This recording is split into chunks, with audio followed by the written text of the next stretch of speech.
Hello friends, आज का जो हमारा टॉपिक है ये है डिक्रीमेंट ऑपरेटर। इसके पहले वाले वीडियो में हमने डिस्कस कर लिया है कि इंक्रीमेंट ऑपरेटर क्या होते हैं।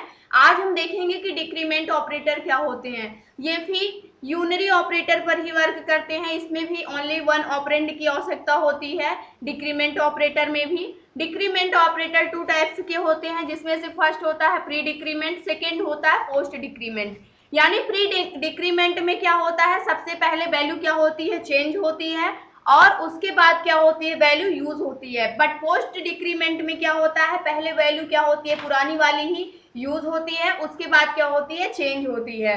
तो ये दो पॉइंट होते हैं इसके प्री डिक्रीमेंट ऑपरेटर के, जिसमें से प्री डिक्रीमेंट के 2 पॉइंट्स होते हैं, जिसमें से क्या होता है, सबसे पहले क्या होता है, चेंज होती है वैल्यू। वैल्यू क्या होती है, सबसे पहले चेंज होती है, उसके बाद सेकंड बार क्या होती है, फिर यूज होती है। और इसमें क्या होता है, जस्ट अपोजिट होता है। सबसे पहले जो हमारी पुरानी वाली वैल्यू होती है वो यूज होती है, उसके बाद क्या होती है, चेंज होती है। तो इसलिए अगर हम इसे देखें, इसमें क्या होता है, डिक्रीमेंट ऑपरेटर का मतलब होता है डिक्रीज होना, यानी कि इसमें माइनस माइनस ऑपरेटर होते हैं। डिक्रीमेंट ऑपरेटर जो होते हैं, इसमें क्या होता है, बाय वन वैल्यू क्या होती है, डिक्रीज होती है। यानी कि इसका अगर आप यूज करते हैं तो 10 है, तो इसमें क्या हो जाएगा, 10 माइनस 1, यानी कि 1 वैल्यू क्या हो जाती है, डिक्रीज हो जाती है हमारे डिक्रीमेंट ऑपरेटर्स में। तो इसमें सबसे पहले प्री डिक्रीमेंट, इसका भी प्रोसेस मेमोरी में सेम होता है। अगर आपने a इक्वल क्या दे रखा है, मान लेते हैं a इक्वल आपने दे रखा है यहाँ पर 2, तो इसमें से सबसे पहले क्या होगा, और यहाँ पर आप यूज कर रहे हैं प्री डिक्रीमेंट ऑपरेटर, यानी कि यहाँ पर b में आप स्टोर कराना चाहते हैं तो माइनस माइनस ए। अगर ये ब्लॉक में ये कैसे वर्क करेगा, ये ब्लॉक होगा हमारा, जिसमें से कहीं ना कहीं जाकर के ए मेमोरी, ए नेम की मेमोरी यहाँ पर एक ब्लॉक बन जाएगा और कहीं पर बी बन जाएगा। तो सबसे पहले ए की वैल्यू जो होती है वो क्या होती है, यहाँ पर 2 स्टोर होगी, उसके बाद क्या हो जाएगी, ये चेंज हो जाएगी, यानी कि 2 माइनस 1, यानी कि जो हमारा होता है ए माइनस 1, ऐसे वर्क करता है। सबसे पहले इसमें वैल्यू क्या होती है, एक वैल्यू एक एक करके इंक्रीज होती है। 2 माइनस 1 हो जाएगी, उसके बाद 1 बचेगा, फिर 1 जो आएगा, यानी जो चेंज हुई वैल्यू आएगी वो बी वाले ब्लॉक में क्या हो जाएगी, स्टोर हो जाएगी। तो हम इसे प्रिंट करेंगे अगर बी को, यानी कि यहाँ पर अगर हम इंट ए इक्वल यहाँ पर 2 डिक्लेयर करते हैं, उसके बाद क्या करते हैं, इंट बी इक्वल हम क्या कर देते हैं, यहाँ पर प्री डिक्रीमेंट ऑपरेटर, उसके बाद ए को क्या कर देते हैं, प्रिंट। अगर अब यहाँ पर हम प्रिंटफ लिख करके, प्रिंटफ ऐसे लिखेंगे, उसके बाद परसेंट डी, उसके बाद हम क्या करेंगे, यहाँ पर बी को प्रिंट करते हैं तो हमें वैल्यू क्या प्रिंट में मिलेगी, यहाँ पर इसका जो आउटपुट आएगा वो 1 आएगा। 1 क्यों आएगा, क्योंकि हमारी चेंज हुई, जो वैल्यू चेंज होती है उसके बाद यूज होती है, इसलिए हमें आउटपुट में क्या मिलेगा, 1 मिलेगा। एक वैल्यू क्या हो जाएगी, इंक्रीज हो जाएगी, डिक्रीज हो जाएगी यहाँ पर, क्योंकि डिक्रीमेंट ऑपरेटर।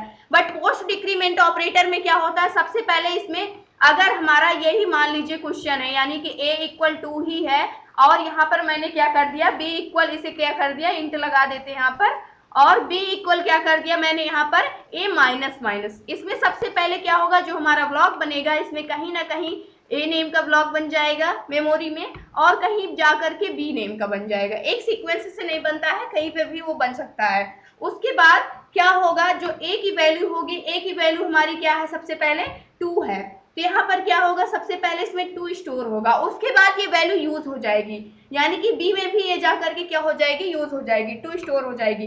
फिर उसके बाद जैसे बी में स्टोर होगी, उसके बाद फिर वापस आएंगे, फिर उसके बाद इसकी वैल्यू क्या हो जाती है, फिर इसकी वैल्यू एक डिक्रीज होगी, डिक्रीज होने के बाद 2 माइनस 1 होने के बाद फिर उसके बाद क्या हो जाएगी, 1 हो जाएगी। तो हम इसको जब प्रिंट करेंगे तो प्रिंट करने पे हमें जो आउटपुट मिलेगा वो क्या मिलेगा, 2 ही मिलेगा, क्योंकि वैल्यू बाद में डिक्रीज हो रही है, पहले वो यूज हो जा रही है, तो इसलिए पहले ही हम उसे प्रिंट कर दे रहे हैं, यानी पहले ही हमें स्टोर हुई वैल्यू क्या हो जाएगी, मिल जाएगी, तो हमें क्या मिलेगा, 2 प्रिंट में मिलेगा। अब हम इसे क्या करते हैं, कोड करके देखते हैं, प्रोग्राम करके क्या देखेंगे। सबसे पहले हमें क्या करना होगा, अपने इंटीजर यानी कि इंट टाइप का मैंने डेटा टाइप बना लिया, और a इक्वल 2 मैंने वैल्यू यहाँ पर दे दी। अब इस वैल्यू को मुझे क्या करना है, डिक्रीमेंट ऑपरेटर का यूज करना। सबसे पहले हम क्या देखेंगे, प्री डिक्रीमेंट ऑपरेटर, यानी कि यहाँ पर मैंने कर दिया इंट b, इसमें हम वैल्यू को स्टोर कर लेंगे, उसके बाद मैंने क्या कर दिया, माइनस a, यानी कि हमारी वैल्यू क्या हो जानी चाहिए, यहाँ पर इंक्रीज होनी चाहिए। ये क्या है हमारा ये है हमारा प्री डिक्रीमेंट ऑपरेटर, यानी कि पहले क्या होगा, इसमें डिक्रीज होगी वैल्यू। प्री डिक्रीमेंट ऑपरेटर है हमारा। उसके बाद सबसे पहले हम क्या कर देंगे, आप प्रिंट करेंगे। पहले हम ए को प्रिंट करेंगे ताकि हमें पता चले एक्चुअल वैल्यू हमारी क्या थी, फिर हम बी को प्रिंट करेंगे कि यानी कि डिक्रीमेंट होने के बाद हमारी वैल्यू क्या आती है। तो प्रिंट एफ लिखेंगे सबसे पहले हम, प्रिंट एफ, उसके बाद %d लगाएंगे। %d के बाद हमें क्या करना है, बैकस्लैश को यूज करेंगे न्यू लाइन के लिए, क्योंकि नेक्स्ट लाइन भी हमें लिखनी है। उसके बाद ए को प्रिंट कर देंगे सिंपल सा। फिर हम क्या करेंगे, फिर से हम प्रिंट एफ लिखेंगे, उसके बाद %d, फिर क्या करेंगे, हम बी को प्रिंट कर देंगे। बी को प्रिंट करने के बाद अब हम करेंगे कंट्रोल-S, उसके बाद अपने प्रोग्राम को क्या करते हैं, कंपाइल एंड रन करते हैं। उसके बाद देखते हैं जो हमारा रिजल्ट आता है वो क्या आता है, क्योंकि यहाँ पर क्या है, यहाँ पर हमारा रिजल्ट जो आ रहा है वो 1 प्रिंट हो रहा है, क्योंकि जो हमारी ए की वैल्यू है ये क्या होती है, सबसे पहले चेंज होती है। अगर हम इसे ऐसे दिखाएं, इसे मिनिमाइज करते हैं यहाँ से, तो यहाँ पर सबसे पहले क्या होता है, जो हमारी ए की वैल्यू 2 है, हमारी मेमोरी में क्या होती है, सबसे पहले ए की वैल्यू चेंज होती है। जो हमारा प्री डिक्रीमेंट ऑपरेटर होता है इसमें सबसे पहले वैल्यू चेंज होती है, यानी ए की वैल्यू अपडेट हो जाएगी, -1 हो जाएगी। तो यहाँ पर ए में क्या हो जाएगा, 1 हमारा स्टोर हो जाएगा, फिर वही वैल्यू क्या होती है, यूज हो जाती है। तो बी वाले में भी जाकर के क्या हो जाएगा, ए की वैल्यू यानी कि 1 ही स्टोर हो जाएगा। तो इस प्रकार से जब हम यहाँ पर करते हैं तो सबसे पहले जो हमारी वैल्यू चेंज होती है तो सबसे पहले -ए हो जाती है, यानी कि पहले वैल्यू चेंज होती है, यानी कि a-1 पहले हो जाएगा। a-1 होगा तो यहाँ पर 2-1 हो जाएगा, इक्वल हमारा क्या आ जाएगा, 1 आ जाएगा। उसके बाद यही वैल्यू क्या होती है, मेमोरी में हमारी जाकर के स्टोर हो जाती है, यानी यूज हो जाती है। उसके बाद जो हमारी वैल्यू चेंज हुई रहती है, तो यहाँ पर b इक्वल भी क्या हो जाता है, 1 हो जाता है। तो इस प्रकार से जो हमारा यहाँ पर रिजल्ट प्रिंट होकर के मिला है ये बिल्कुल करेक्ट है, क्योंकि प्री डिक्रीमेंट ऑपरेटर में हमारी वैल्यू सबसे पहले चेंज होती है, उसके बाद क्या हो जाती है, यूज हो जाती है।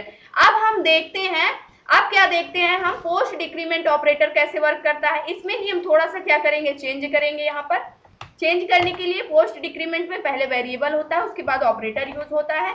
अब हम क्या करेंगे, अब हम प्रिंट करेंगे। तो इसमें सबसे पहले क्या होता है, हम इसका रिजल्ट देखते हैं, रिजल्ट देखते हैं कि क्या आता है, उसके बाद फिर हम इसे समझाएंगे। सबसे पहले हमने इसे डिलीट कर दिया, यहाँ पर क्या है, हमारा पोस्ट डिक्रीमेंट ऑपरेटर है, और हम अपने प्रोग्राम को रन करते हैं। जैसे ही हमने अपने प्रोग्राम को रन किया, हमारा प्रोग्राम कंपाइल एंड रन हो गया। यहाँ पर सबसे पहले ए की वैल्यू जो है ये डिक्रीज हो रही है, 1 प्रिंट हो रहा है, लेकिन बी की वैल्यू सेम वही जो पहले वाली थी, पुरानी वाली, वही प्रिंट हो रही है। अब इसे अगर हम समझें तो ए की वैल्यू क्या हो रही है, 1 प्रिंट हो रही है। तो सबसे पहले इसमें क्या होता है, सबसे पहले इसमें जो पुरानी वैल्यू होती है वो यूज होती है, यानी सबसे पहले ए में क्या होगा, जब हमारा ब्लॉक बनेगा मेमोरी में, सबसे पहले ए में जाकर 2 स्टोर हो जाएगी, पुरानी वाली वैल्यू। उसके जस्ट बाद ही कहीं एक ब्लॉक और बन जाएगा बी का, बी की भी मेमोरी बन जाएगी। बी की मेमोरी जो बनेगी उसमें सबसे पहले क्या जाएगा, 2 वाली यानी पुरानी वाली ही वैल्यू जाकर के उसमें भी स्टोर हो जाएगी। यानी सबसे पहले इसमें क्या होता है, ए इक्वल 2 यहाँ पर मेमोरी में जाकर स्टोर हो गया, फिर वही वैल्यू क्या हो जाएगी, बी में क्या हो जाएगी, यूज हो जाएगी। बी में भी क्या स्टोर हो गया, 2 यूज हो गया।